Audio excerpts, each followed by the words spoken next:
بسم اللہ الرحمن الرحیم۔ محترم ناظرین، حضرت مریم امید سے ہو گئی۔ حضرت مریم کو حمل ٹھہر گیا اور جب بچے کی ولادت کا وقت قریب آیا تو اس کو لیے ہوئے لوگوں سے دور الگ مقام پر چلی گئی۔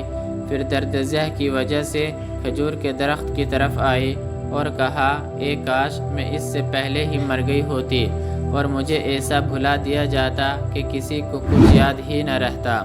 حضرت جبرائیل نے نیچے ایک جگہ سے آواز دے کر کہا، غم نہ کرو، آپ کے رب نے آپ کے نیچے کی جانب ایک چشمہ جاری کر دیا ہے اور کھجور کے تنے کو پکڑ کر اپنی طرف ہلاؤ، اس سے تم پر پکی ہوئی تازہ کھجوریں جھڑے گی۔ اب اس درخت سے کھاؤ اور پانی پیو اور آنکھیں ٹھنڈی رکھو۔ اور ہاں، اگر کسی کو اعتراض کرنے کے لیے اپنی طرف آتا ہوا دیکھو تو اشارے سے کہہ دینا کہ میں نے اللہ کے لیے چپکے روزے کی منت مانی ہے، اس لیے میں کسی بھی انسان سے بات نہیں کروں گی۔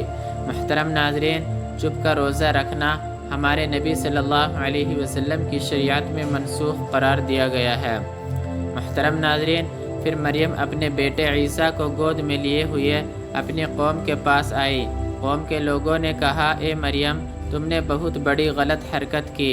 اے ہارون کی بہن، نہ تیرے والد برے آدمی تھے اور نہ ہی تیری والدہ کوئی بدکار عورت تھی۔ مریم نے چپکے سے بچے کی طرف اشارہ کیا کہ مجھ سے نہیں بلکہ اس نومولود بچے سے پوچھو، جس پر وہ لوگ کہنے لگے، بھلا ہم ایسے بچے سے کیسے پوچھ تاچھ کر سکتے ہیں جو ابھی گود میں ہے۔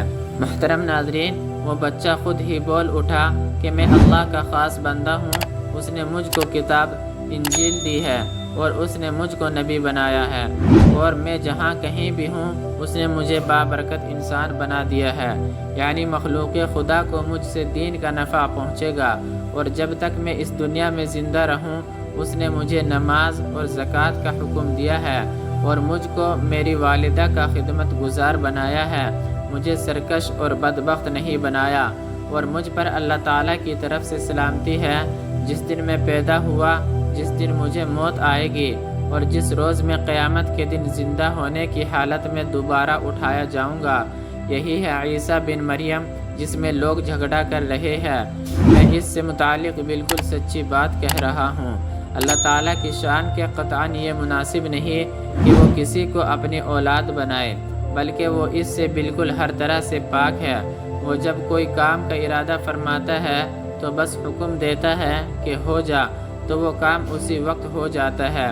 یقیناً میرا اور تم سب کا پروردگار اللہ ہے، اس لیے اسی ہی کی عبادت کرو، یہی دین پر چل کر جنت میں جانے کا سیدھا راستہ ہے۔